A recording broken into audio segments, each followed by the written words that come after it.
Coucou tout le monde, bienvenue sur Viens chez moi, écoutez prête l'oreille, je suis Vaya Prière et je suis très heureuse de pouvoir vous retrouver dans cette semaine pour notre deuxième partie de notre étude d'Apocalypse 6 à 14 de cette semaine. Dans notre première vidéo, nous avons parlé de l'ouverture des différents sceaux, nous avons parlé des 7 trompettes, j'espère que vous avez pu retrouver certains enseignements que j'ai partagés dans ma première vidéo, ou peut-être avez-vous eu vos propres interprétations, vos propres révélations, vos propres enseignements. Quoi qu'il en soit, je reconnais, et suite à vos différents messages, que je vous remercie d'ailleurs, que ce n'est pas évident d'étudier Apocalypse et de comprendre ce livre, pourtant qui est un livre merveilleux et qui parle des derniers jours et qui nous prépare, qui nous aide à comprendre ce que nous devons faire, ce que nous devons savoir euh, en prévision de la venue de notre Sauveur Jésus-Christ.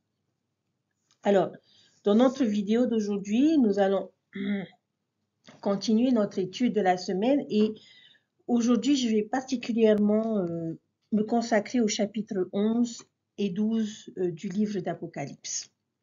Pour le chapitre 11, je vais juste en faire un petit résumé parce que c'est un chapitre plus difficile et tout ce que j'aimerais en faire, c'est juste faire un bref résumé et quelques idées. Il s'agit de la prophétie souvent citée des 2 témoins tués à Jérusalem qui ressuscitent après 3 jours passés dans les rues. Or, Joseph Smith place très clairement cette prophétie dans le domaine littéral, dans Doctrine et Alliance, section 77, où il dit « Que faut-il comprendre par les 2 témoins dans le chapitre 11 de l'Apocalypse ?» Ce sont 2 prophètes qui doivent être suscités par la nation juive dans les derniers jours, au moment de la restauration, et qui prophétiseront aux Juifs après qu'ils se seront rassemblés et auront bâti la ville de Jérusalem dans le pays de leur père. Et c'est tout ce que Joseph nous donne. Alors, je vais donc pas aller plus loin, je vais en rester là et je vais même pas essayer de spéculer sur le comment, le qui, le quand de cette prophétie. Mais je me sens toujours en terrain plus sûr lorsque nous examinons les significations figuratives possibles que nous pouvons en tirer. Au verset 4, Jean compare ses témoins à 2 oliviers et à 2 chandeliers. Si vous souhaitez mieux comprendre cette allusion, je vous invite à lire Zacharie, les chapitres 3 et chapitre 4 dans l'Ancien Testament. Ici, Zacharie parle aussi de 2 branches d'olivier et d'un chandelier. C'était l'époque où les Israélites avaient été conquis par les Babyloniens et où beaucoup avaient été exilés vers l'Est. Mais ils furent autorisés à revenir et à rétablir le temple et Jérusalem. Vous vous souvenez peut-être de l'année dernière où 2 hommes ouvrent le chemin du retour, c'est-à-dire Josué le grand prêtre et Zorobabel l'héritier du trône, un prêtre et un roi. Et ils font tout de face à l'opposition, mais finissent par vaincre. Peut-être que ce chapitre pourrait suggérer que dans les derniers jours, Dieu suscitera ses propres Josué et Zorobabel, c'est-à-dire des dirigeants spirituels qui nous guideront à travers l'opposition et qui nous aideront à vaincre. Je vois notamment tous les prophètes de Joseph Smith à Russell M. Nelson dans cette prophétie, parce que d'une certaine manière, ils ont tous fait face à l'opposition du monde et ils nous ont guidés à travers cette épreuve et ont établi des temples et des pieux de Sion partout dans le monde. J'espère que cela vous a donné au moins un petit élément sur lequel travailler pour pouvoir comprendre cette prophétie. Apocalypse chapitre 12 est le chapitre sur lequel je vais principalement me concentrer. C'est l'un des chapitres, à mon humble avis, qui est le plus important et symboliquement le plus riche de tous les livres. Et j'aime beaucoup ce chapitre. J'ai essayé de trouver une image qui correspond à ce qui est décrit dans ce chapitre et on va essayer de l'expliquer verset par verset. Donc, je vous invite à faire une pause sur certains symboles et à réfléchir à leur signification. Vous savez peut-être que le temple de Nauvoo contenait des pierres de soleil, des pierres de lune et des pierres d'étoiles. Le temple de Salt Lake City en possède également. D'après vous, dans quel ordre sont-ils placés? Vont-ils de bas en haut? Habituellement, l'hypothèse la plus populaire est que les étoiles, c'est d'abord les étoiles, la lune et le soleil. Cela a du sens, n'est-ce pas? Mais en fait, ce n'est pas du tout le cas. La prochaine hypothèse serait de dire l'inverse, c'est-à-dire soleil, lune, étoile. Mais encore une fois, vous auriez tort. Je suppose que nous devinons cela parce que nous imaginons que ces trois choses sont des symboles des différents royaumes, c'est-à-dire le royaume céleste, le royaume terrestre et le royaume céleste. Et par conséquent, nous supposons que les pierres varient dans cet ordre. Mais pourquoi voudrions-nous un symbole du royaume céleste sur notre temple, qui est le royaume céleste? Lorsque nous lisons Apocalypse chapitre 12, verset 1, nous apprenons à connaître l'ordre correct et le symbole qui a inspiré l'architecture. Le verset 1 nous dit « Un grand signe parut dans le ciel, une femme enveloppée du soleil, la lune sous ses pieds et une couronne de 12 étoiles sur sa tête. » Dans cette optique, quel est l'ordre? C'est lune, soleil et étoile. La femme a la lune sous ses pieds, elle est vêtue du soleil et elle porte une couronne de 12 étoiles sur la tête. Lune, soleil, étoile. Que symbolise-t-elle? L'Église. Nous avons parlé de cette idée dans les épîtres de Jean avec les trois groupes de parents. Vous vous en souvenez? Et l'épouse symbolique du Christ, la voici. Cette femme représente l'Église. Et elle incarne les trois grandes sources de lumière, le soleil, la lune et les étoiles. Ces trois sources de lumière sont toutes très différentes. Il y a la lumière du soleil qui est très brillante, puissante, vivifiante, glorieuse et constante. La lumière de l'évangile correspond à cette description. La lumière de la lune est douce, paisible et belle. C'est aussi une bonne description de l'Église et de son évangile. Cela apporte la paix et la beauté dans notre vie. Alors la couronne de 12 étoiles représente sans doute les 12 apôtres. Nous avons déjà mentionné que les étoiles fournissent un autre type de lumière. C'est une lumière qui guide, c'est une lumière de navigation. Et nos apôtres et prophètes nous fournissent également ces conseils qui nous guident, qui nous aident à avancer. Regardez les versets 2 et 3. Elle était enceinte et elle criait étant en travail et dans les douleurs de l'enfantement. Un autre signe parut encore dans le ciel, et voici, c'était un grand dragon rouge avec 7 têtes et 10 cornes sur ses têtes, 7 diadèmes. Cette femme est donc enceinte. Ici, le bébé est déjà là. Qui serait cet enfant? La supposition faite est généralement Jésus-Christ, mais ce n'est pas le cas. Rappelez-vous que le Christ est le mari dans cette relation symbolique, donc il ne peut pas aussi être l'enfant. Alors, qu'est-ce que l'Église et le Christ souhaitent apporter au monde? Nous pouvons vérifier notre réponse dans le verset 7, où nous y trouvons que l'enfant est le royaume de notre Dieu et de son Fils, Jésus-Christ. Cet enfant a un nom et c'est Sion. Le but de l'Église dans chaque dispensation a été de créer Sion, la cité de Dieu, et sa destinée ultime est d'être enlevée vers Dieu et son trône. La ville d'Enoch en serait un excellent exemple. Et il gouvernera toutes les nations avec une verge de fer. Nous pouvons probablement comprendre ce symbole rien qu'en pensant au rêve de Léhi. Qu'est-ce que la barre de fer? Eh bien, c'est la parole de Dieu. Sion gouverne par la parole de Dieu et non par la peur, l'intimidation ou la force brute. Verset 4. Sa queue entraînait le tiers des étoiles du ciel et il jetait sur la terre. Le dragon se tint devant la femme qui allait enfanter afin de dévorer son enfant lorsqu'elle aurait enfanté. Le royaume de Dieu, chers frères et sœurs, ne grandira pas sans opposition. Qui est le dragon rouge?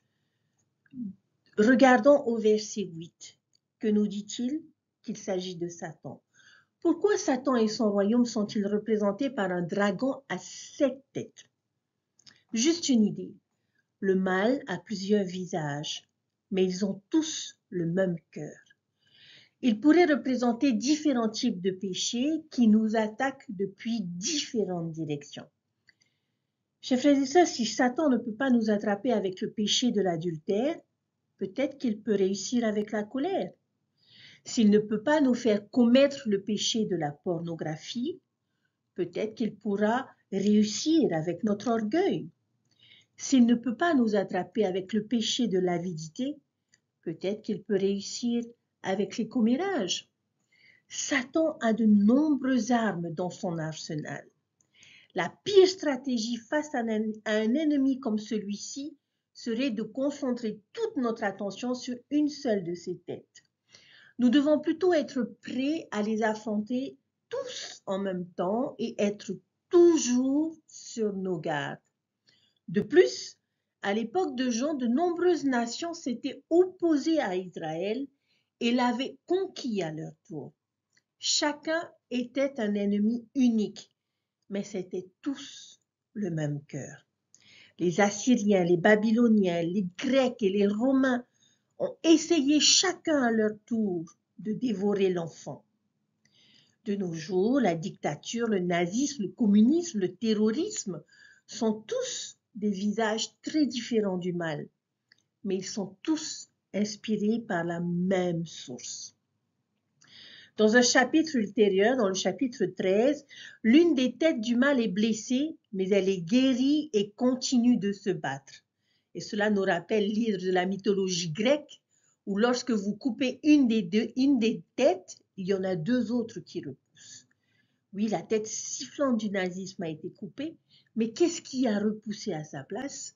Le communisme a été pratiquement anéanti à la fin du siècle dernier, mais qu'est-ce qui a pris sa place? L'islam militant et le terrorisme. Si jamais nous résolvons ce problème dans notre monde, je crois qu'on peut parier qu'un autre chef du mal prendra sa place. Chers frères et sœurs, le dragon se tient la gueule ouverte, prêt à dévorer l'enfant. Satan fera toujours tout ce qui est en son pouvoir pour empêcher Sion de s'établir. Il la combat depuis des lustres et continuera de le faire. Bien souvent, nous pensons que, parce que nous n'avons pas commis d'adultère, que nous ne sommes pas affligés par la pornographie, que nous n'avons rien à craindre. Chers frères et sœurs, les choses les plus petites et les plus simples peuvent faire perdre la victoire. Et aujourd'hui, ce n'est même plus ces grands péchés que nous devons regarder, mais ce sont toutes ces petites choses que nous faisons que sont le commérage, la critique, le jugement, l'orgueil, la jalousie, l'égoïsme. Chers frères et sœurs, toutes ces petites choses sont les têtes de ce dragon rouge. Si Satan ne peut pas nous avoir avec les plus grands péchés que nous connaissions, il est très malin et il trouvera toujours une brèche dans notre vie spirituelle et temporelle pour nous faire tomber et pour anéantir l'œuvre et anéantir cette femme et son enfant. Au verset 5, on nous dit « Elle enfanta un fils qui doit paître toutes les nations avec une verge de fer.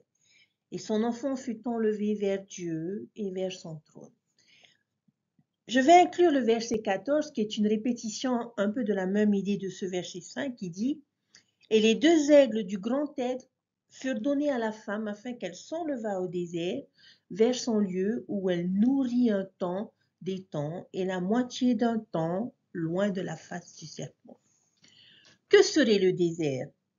l'apostasie. Nous voyons ces images dans Jacob chapitre 5 et dans Doctrine et Alliance section 86. Et je suis sûre que Jean ne comprenait que trop bien ce qu'était l'Église chassée dans le désert parce qu'il en était un témoin oculaire. À cette époque, il avait déjà vu les forces à l'œuvre corrompre l'Église. Nous avons encore ici des nombres intéressants, 1260, et puis nous avons un temps, des temps, une demi-heure, un demi-temps. Comment pouvons-nous les interpréter? Eh bien, ce sont fondamentalement les mêmes mesures. 1260 jours équivaudrait à 3 ans et demi. L'autre expression est la même. Un temps, un an, un demi-temps, la moitié d'un temps, c'est une demi-année. Ça nous fait 3 ans et demi également. Dans Apocalypse 11 et 13, nous avons une période de temps de 42 mois. Encore une fois, 3 ans et demi. Quelle est la signification de cette époque? C'est une référence à Élie dans l'Ancien Testament. Face à l'opposition de Jézabel et de la majeure partie de la nation, il a provoqué une famine sur le pays où il n'y avait pas eu de pluie pendant 3 ans et demi. Jésus fait également référence à cette période dans Luc chapitre 4 verset 25 et Jacques également dans Jacques chapitre 5 verset 17.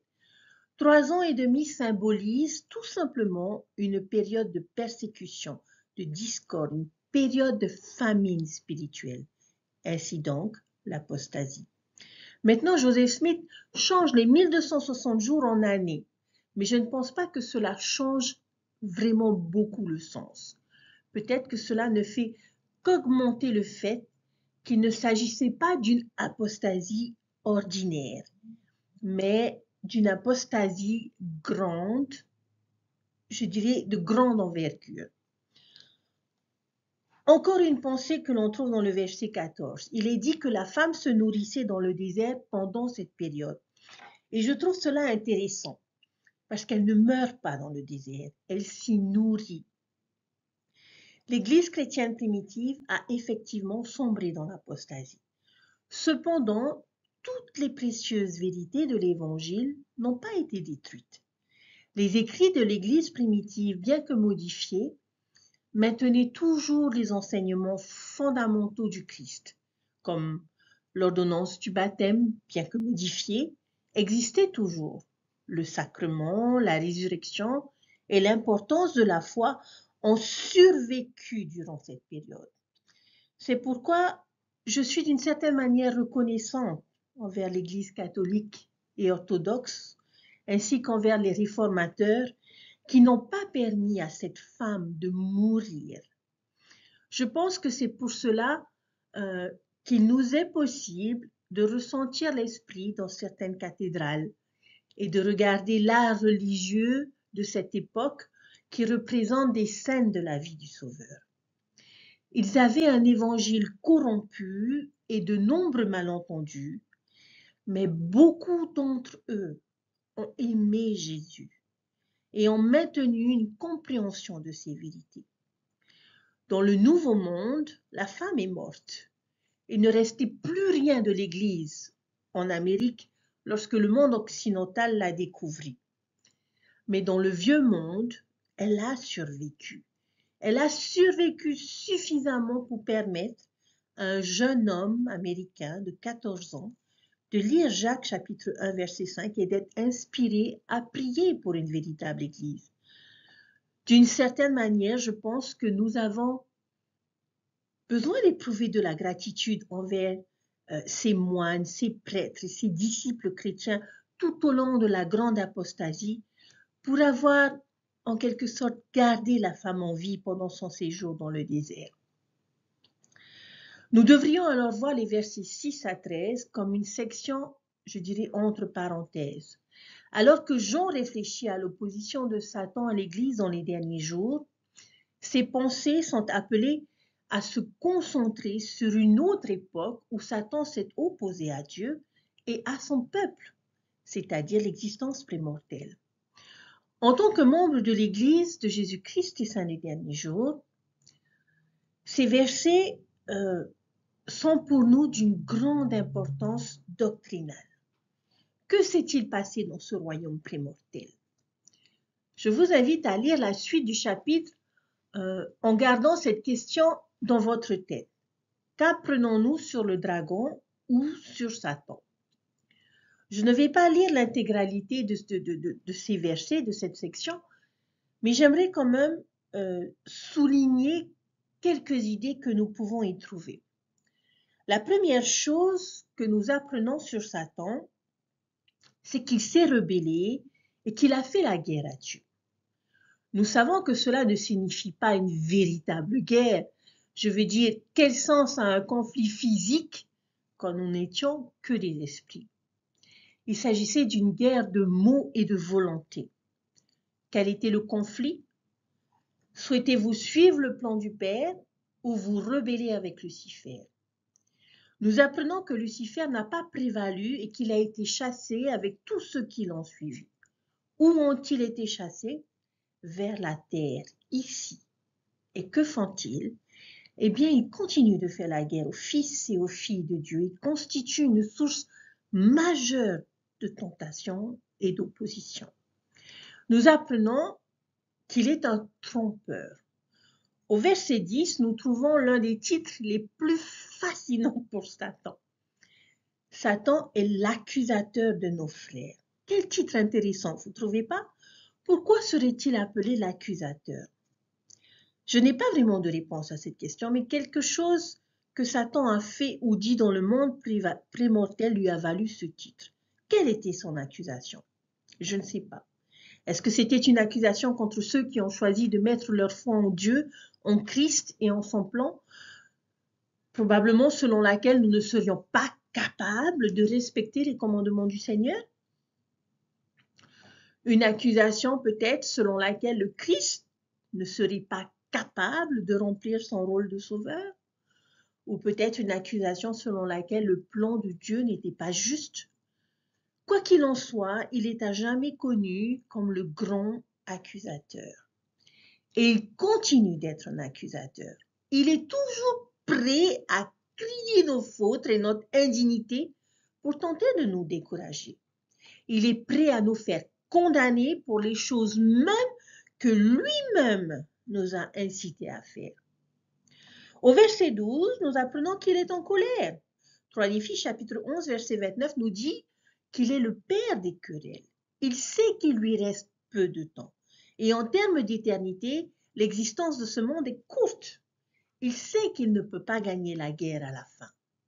Mais il peut nous gagner, vous et moi. Son objectif est d'amener le plus grand nombre possible de personnes à son malheur avant que son temps ne soit écoulé. Au verset 13, nous apprenons qu'il persécute l'Église. Maintenant, sorti de la parenthèse, Jean revient au dernier jour, où le dragon crache un déluge géant après la femme. Quelle est la signification du déluge qui sort de sa bouche? Rappelez-vous les images parallèles. Au chapitre 1, nous avions parlé de l'épée de la parole de Dieu et de la vérité qui sort de sa bouche, mais un déluge sort de la gueule du dragon. C'est une inondation destructrice. Ce pourrait être un flot de mensonges, de fausses doctrines, d'accusations, de découragement.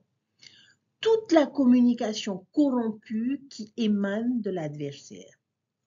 Heureusement que la terre s'ouvre pour la protéger, ce qui le met encore plus en colère alors qu'il continue de faire la guerre au sein. Chers frères et sœurs, nous avons déjà mené cette bataille. La guerre au ciel est devenue la guerre sur terre. Et quand est-ce que la guerre est finie? Exactement le même problème et c'est toujours la même question. Allons-nous suivre le plan de Dieu ou nous rebeller avec l'adversaire? Choisirons-nous la femme ou le dragon? Il y a une promesse inhérente à cette comparaison. Tout comme Satan a été chassé de notre présence, un jour nous pouvons être assurés qu'il sera à nouveau chassé de notre présence. Nous n'aurons pas à lui faire face éternellement. J'ai gardé cette dernière question pour la fin. Comment allons-nous vaincre le dragon? Si vous deviez parier sur les apparences pour savoir qui gagnerait cette bataille, qui choisiriez-vous? Une femme enceinte ou un dragon à 7 têtes? Nous choisirions probablement le dragon et nous aurions tort, parce que le dragon finit toujours par perdre.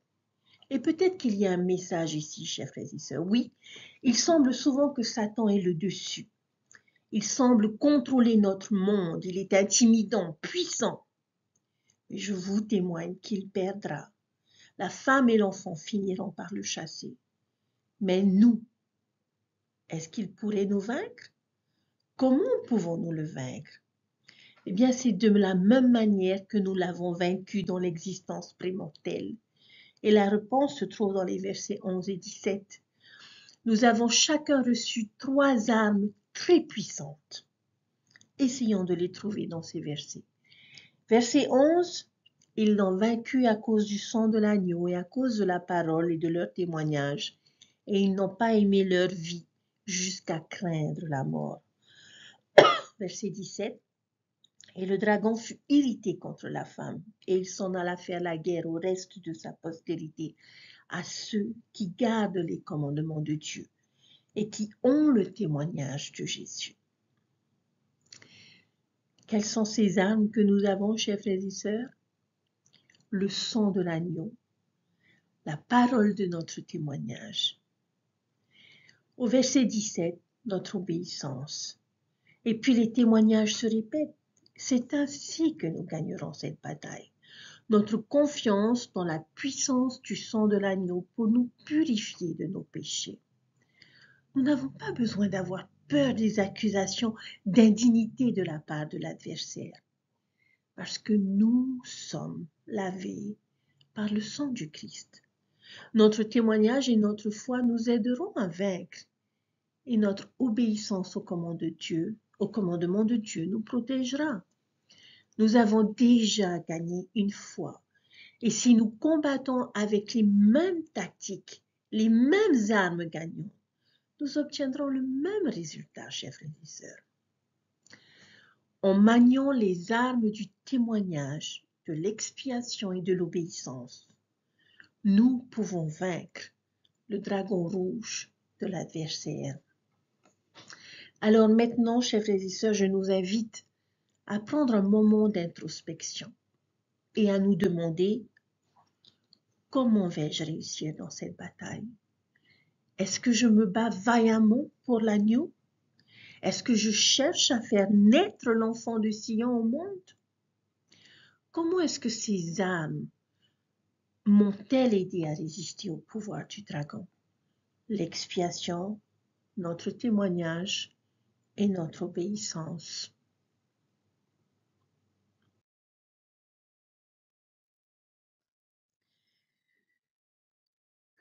Chers frères et sœurs, j'ai vu le pouvoir de ces 3 choses dans ma vie et je suis reconnaissant pour le sang de l'agneau parce que Satan m'a blessé à plusieurs reprises dans ce combat. Le dragon m'a mordu plus d'une fois que je ne veux l'admettre. Mais grâce à l'élixir curatif du sang du Christ, j'ai été miraculeusement guéri et j'ai pu continuer mon combat. Mon témoignage m'a bien servi car je l'ai utilisé comme une arme de foi face aux mensonges et aux accusations. Et mon témoignage a eu le pouvoir de les briser. Et mon obéissance me protège quotidiennement comme un grand bouclier contre les conséquences et la misère du péché. Par conséquent, je nous encourage tous à sortir et à tuer ce dragon. Nous sommes des fils et des filles élus de Dieu. Nous avons le pouvoir de vaincre l'adversaire. Toutefois, l'adversaire sait qui nous sommes. Il connaît notre héritage divin et cherche à limiter notre potentiel terrestre et céleste. Alors, chers frères et sœurs, ne laissons personne nous voler notre bonheur. Ne nous comparons pas aux autres. Souvenons-nous des paroles aimantes du Sauveur qui a dit « Je vous laisse la paix, je vous donne ma paix. Je ne vous la donne pas comme le monde la donne. Que votre cœur ne se trouble point et ne s'alarme point. » Comment pouvons-nous y parvenir? Comment pouvons-nous trouver cette paix et nous rappeler qui nous sommes et ne pas nous laisser vaincre par l'adversaire? Souvenez-vous du premier et du plus grand commandement, qui est d'aimer Dieu de tout notre cœur, de tout notre pouvoir, de tout notre esprit et de toute notre force. Tout ce que nous faisons, chers frères et sœurs, doit être motivé par notre amour pour lui et pour son Fils. À mesure que nous ferons grandir notre amour pour eux en gardant leurs commandements, notre capacité de nous aimer et d'aimer les autres se développera davantage. Nous pouvons également prier notre Père Céleste au nom de Jésus-Christ chaque jour, chaque jour, chaque jour. C'est par la prière que nous pouvons ressentir cet amour de Dieu et lui montrer le nôtre. Par la prière, nous exprimons notre reconnaissance et nous demandons la force et le courage de soumettre notre volonté à la sienne. Et nous sommes guidés en toutes choses. Nous pouvons lire et étudier le livre de Mormon chaque jour, chaque jour, chaque jour. Notre étude du livre de Mormon est plus enrichissante lorsque nous lisons en ayant une question à l'esprit. Lorsque nous lisons en cherchant la réponse à une question, nous pouvons recevoir la révélation et reconnaître que Joseph Smith, le prophète, a dit la vérité lorsqu'il a déclaré que le livre de Mormon est le plus correct de tous les livres de la terre et qu'un homme ou une femme se rapprocherait davantage de Dieu en suivant les préceptes que par n'importe quel autre livre. Chers frères et sœurs, le livre de Mormon contient les paroles du Christ et nous aide à nous souvenir de notre identité et à fortifier notre témoignage. Et une dernière suggestion, prenons la Sainte Seine dans un esprit de prière chaque semaine, chaque semaine, chaque semaine. C'est par les alliances et les ordonnances de la prêtrise dans la Sainte Seine que le pouvoir de la divinité se manifeste dans notre vie. Lorsque nous prenons la Sainte Seine en toute humilité, nous nous souvenons des souffrances de Jésus au jardin sacré de Gethsémani et de son sacrifice sur la croix. Nous exprimons notre reconnaissance à notre Père Céleste d'avoir envoyé son Fils unique, notre Rédempteur, et nous montrons notre désir de garder ses commandements et de nous souvenir toujours de lui.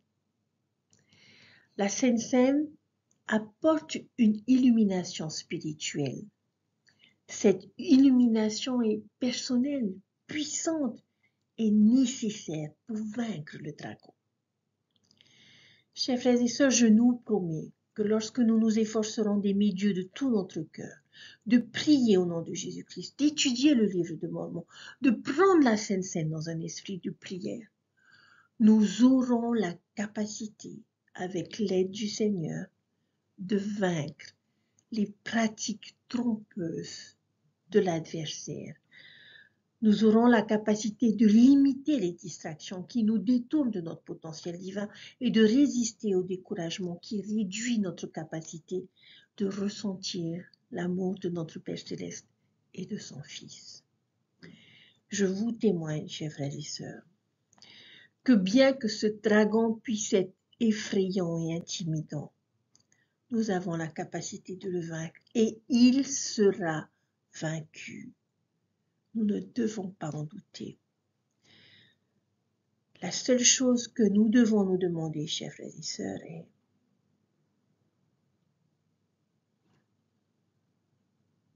qui vais-je choisir?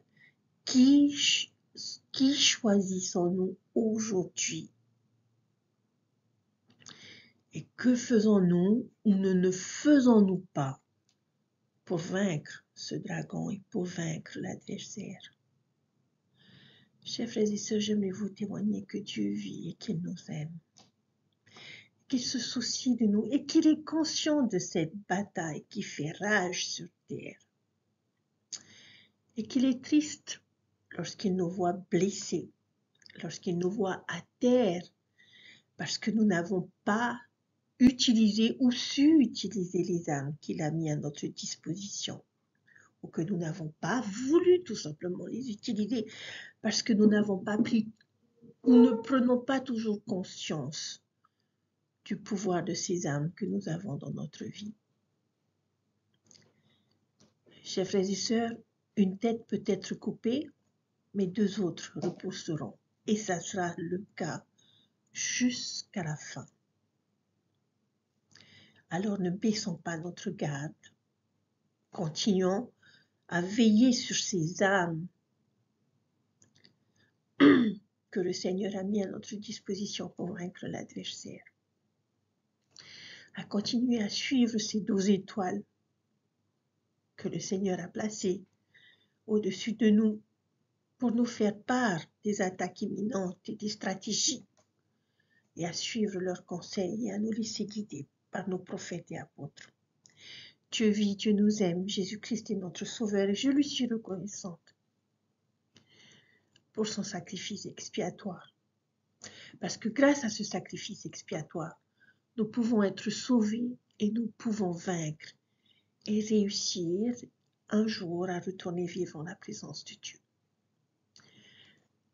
Dieu vit, Dieu nous aime, n'en doutez pas. Et puissiez-vous trouver la force et puissiez-vous toujours rester fidèle à ce premier choix que vous avez fait, de suivre le Christ et non l'adversaire. Au nom de Jésus-Christ, Amen. Je vous souhaite un merveilleux week-end, chers frères et sœurs. Prenez soin de vous et je vous dis à la semaine prochaine pour de nouvelles aventures. Bye.